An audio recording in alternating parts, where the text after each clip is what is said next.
তীব্র তাপদাহের পর এখন শুরু হয়েছে কালবৈশাখী ঝড়। গরম থেকে মুক্তি মিললেও কালবৈশাখীর এই ঝড়ও কিন্তু জনজীবনের জন্য খুবই বিপজ্জনক।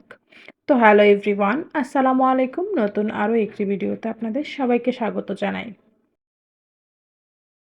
তো আজকের ভিডিওটা হচ্ছে সকাল থেকেই শুরু করেছি। সকালে উঠেই কিছু কাজ-টাজ সেরে মেয়েকে স্কুলে দিয়ে আসলাম। এখন হচ্ছে আমি নাস্তাটা করে নিব। একটা ডিম ভেজে নিয়েছি। আজকে আর রুটি তৈরি করব না। পাউরুটি আর ডিম দিয়ে নাস্তাটা করে নিব। তো ডিমটা ভেজে নিলাম আর হচ্ছে পাউরুটিটা একটু হালকা গরম করে নিচ্ছি। আর হচ্ছে এদিকে চাটাও জাল দিয়ে নিয়েছিলাম। এখন হচ্ছে নাস্তাটা করে নিব। তো এখন হচ্ছে একটা বেল দিয়ে শরবত তৈরি করে নিব। তো এই বেলটা কিন্তু আমাদের নিজের গাছের বেল। আমার শ্বশুরবাড়িতে বেল গাছ আছে। তো বেলগুলি খেতে কিন্তু অনেক মিষ্টি হয়। আর এ ধরনের চামিচ দিয়ে বেল খোসা থেকে ছাড়াতে কিন্তু সুবিধা হয়। তো বেলটা খোসা থেকে ছাড়িয়ে আমি হচ্ছে ঠান্ডা পানি দিয়ে বেলের শরবতটা তৈরি করে নিব। তো বেলের শরবতের সাথে লিকুইড দুধ দিলেও কিন্তু আমার খেতে অনেক ভালো লাগে, কিন্তু আমার হাজব্যান্ড কিন্তু ওভাবে পছন্দ করে না, তো এজন্য আমি আর দুধ দেই না। তো বেলের শরবতটা তৈরি করে এখন ফ্রিজে রেখে দিব। এখন হচ্ছে চলে যাব রান্না বান্নার কাজে। তো আজকে রান্না করব হচ্ছে পটল আর কাঁকরোল। তো কিভাবে রান্না করব সেটাও শেয়ার করব। চলুন আগে সবজিগুলি কেটে নেই।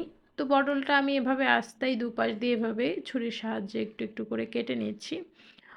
পটলটা হচ্ছে আমি ফ্রাই করব এভাবে খোসা সহ। আর হচ্ছে কাঁকরোলের উপরে খোসাটা ছাড়িয়ে 4 টুকরো করে কেটে নিচ্ছি। তো অফ ক্যামেরায় আমি সবগুলি কেটে নিয়েছি, সবগুলো আর আপনাদের সাথে শেয়ার করিনি, ভিডিওটা অনেক বেশি লং হয়ে যাবে। তো তরকারি কাটাকুটি শেষ করে এখন হচ্ছে আমি রান্নাটা বসিয়ে দিয়েছি। এখানে রূপচাঁদা মাছের 2 টুকরো মাছ আর হচ্ছে লেজ এটুক দিয়ে আমি কাঁকরোল দিয়ে ঝোল রান্না করব। আর হচ্ছে পটলটা ভাজি করব। এখানে আম ডাল রান্না করব। তো ডালটা আমি আগে সিদ্ধ বসিয়ে দিয়েছি, ডালটা অলমোস্ট সিদ্ধ হয়ে গিয়েছে। এখন হচ্ছে ফোড়ন দিয়ে দিব। তো আমি হচ্ছে এখানে কিছু রসুন কুচি, পেঁয়াজ কুচি, পরিমাণ মতো তেল, 2-3টে শুকনো মরিচ দিয়ে দিলাম। তো আম ডালের রেসিপিটা কিন্তু আমার অনেক আপুরাই শেয়ার করে। আসলে এই গরমে আম ডাল রেসিপিটা কিন্তু একদম পারফেক্ট একটা রেসিপি। অনেকেরই এই জিনিসটা খুব পছন্দের, আমারও খুব পছন্দের। তো আমারও কিন্তু খুব পছন্দের আম ডাল। তো আমি হচ্ছে ফোড়নটা দিয়ে দিলাম আর এখন হচ্ছে আমটা দিব। আমটা কিন্তু আমি সবার লাস্টে দেই, যেন খুব বেশি সিদ্ধ হয়ে আমের টকটা বের না হয়ে যায়। তো এই তো এখন হচ্ছে ডালটা 2-1 বার ফুটিয়ে আমি হচ্ছে ধনেপাতা দিয়ে নামিয়ে নিব। আর এখন হচ্ছে কাঁকরোল তরকারিটা রান্না করে নিব, আলু কাঁকরোলের ঝোলটা। তো তার আগে তেলের মধ্যে একটু লবণ আর একটু হলুদ দিয়ে কাঁকরোলটা একটু ভেজে নিচ্ছি। তো কাঁকরোলটা হচ্ছে একটু ভেজে তুলে নিয়েছি। আর একই পাতিলে আমি হচ্ছে একটু তেল দিয়ে একটু পেঁয়াজ কুচি, তারপরে ধনিয়ার গুঁড়া, জিরার গুঁড়া, একটু রসুন বাটা দিয়ে সামান্য একটু পানি দিয়ে কষি, তারপরে হচ্ছে কাঁকরোল আর আলুটা দিয়ে দিব।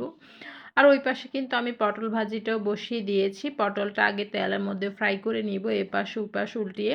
তারপর হচ্ছে পেঁয়াজটাকে একটু ভেজে 2-3টে কাঁচামরিচ আর লাস্টে হচ্ছে একটু জিরার গুঁড়ি দিয়ে নামিয়ে নেব। তো আজকের মতো ভিডিওটা এখানেই শেষ করছি। ভালো লাগলে অবশ্যই কমেন্টসে জানাতে ভুলবেন না। আল্লাহ হাফেজ।